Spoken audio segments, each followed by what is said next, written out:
जय श्री राधे, जय श्री हरि। आप सबका मेरे चैनल पर हार्दिक स्वागत है। आज आप मेरे इस वीडियो द्वारा जानेंगे कि मोक्षदा एकादशी वर्ष 2022 में कब है, एकादशी तिथि कब से कब तक रहेगी, एकादशी पूजा विधि व महात्म्य क्या है, एकादशी व्रत का पारण कब करना है, साथ ही एकादशी व्रत की परम कल्याणकारी कथा का श्रवण करेंगे। तो आइए शुरू करते हैं आज का वीडियो। मार्गशीर्ष मास शुक्ल पक्ष में आने वाली एकादशी को मोक्षदा एकादशी के नाम से जाना जाता है। हिंदू धर्म ग्रंथों में मोक्षदा एकादशी को सांसारिक मोह के बंधनों से मुक्ति और पितरों को मोक्ष प्रदान करने वाला व्रत माना गया है। द्वापर युग में इसी दिन भगवान श्री कृष्ण जी ने कुरुक्षेत्र में अर्जुन को गीता का ज्ञान दिया था, इसलिए इस दिन गीता जयंती भी मनाई जाती है। यह एकादशी चिंतामणि के समान कामनाएं पूर्ण करने वाली है, इसलिए जो भी व्यक्ति मोक्षदा एकादशी व्रत का विधि विधान से पालन व श्री हरि विष्णु जी का पूजन करता है, उसके पितर नरक में भी हो तो उन्हें मोक्ष की प्राप्ति होती है तथा जातक को कर्म के बंधनों से मुक्ति मिलती है तथा धन, यश और वैभव में वृद्धि होती है। पंचांग के अनुसार मार्गशीर्ष मास शुक्ल पक्ष की मोक्षदा एकादशी तिथि का प्रारंभ 3 दिसंबर 2022 दिन शनिवार सुबह 5:39 से 4 दिसंबर 2022 दिन रविवार सुबह 5:34 पर समापन होगा। उदया तिथि की मान्यता अनुसार गृहस्थों द्वारा 3 दिसंबर 2022 के दिन व्रत धारण किया जाएगा एवं व्रत का पारण 4 दिसंबर 2022 दिन रविवार दोपहर 1:14 से 3:19 के मध्य किया जा सकता है।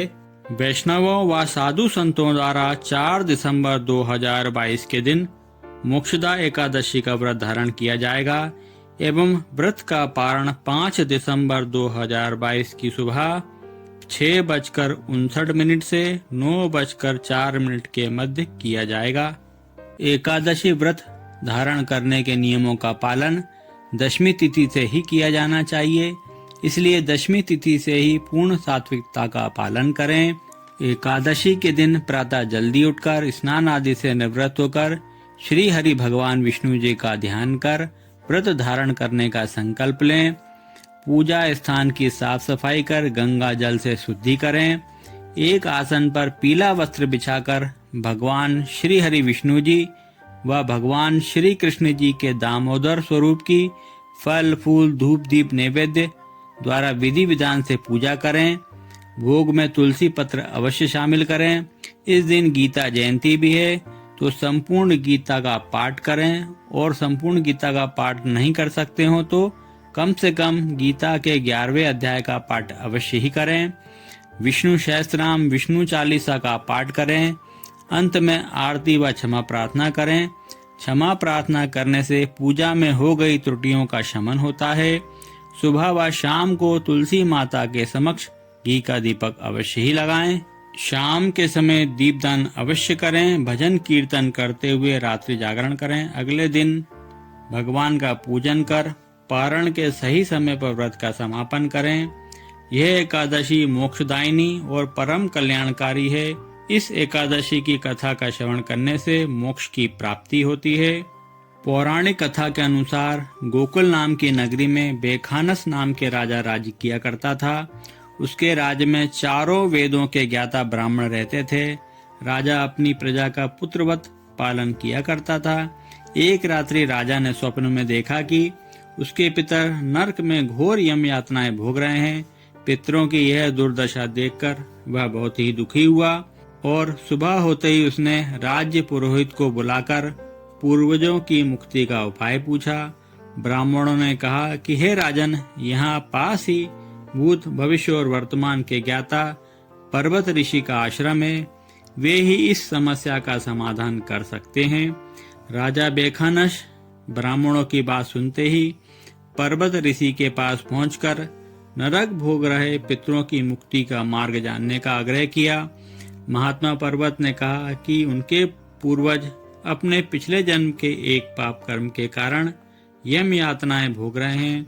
राजा नाभ मार्गशीर्ष मास की शुक्ल पक्ष की मोक्षदा एकादशी पर श्री हरि विष्णु जी का विधि पूर्वक व्रत व पूजन कर दान दक्षिणा दें। इस व्रत के प्रभाव से आपके पितर नरक से मुक्त हो जाएंगे। राजा ने मुनि के कहे अनुसार पूर्ण विधि विधान से सकुटुंब व्रत का पालन किया और व्रत का पुण्य अपने पितरों को अर्पित कर दिया। व्रत के प्रभाव से पितरों को मोक्ष की प्राप्ति हुई और वे जन्म मरण के बंधनों से मुक्त हो गए। भगवान श्री हरि विष्णु जी भी इसी तरह आप सबकी समस्त मनोकामनाएं पूर्ण करें। वीडियो अगर उपयोगी लगा हो तो लाइक व चैनल को सब्सक्राइब कर अपने मित्रजनों को शेयर कर दीजिएगा। वीडियो में मेरे साथ अंत तक बने रहने के लिए धन्यवाद। जय श्री कृष्ण, जय श्री राधे।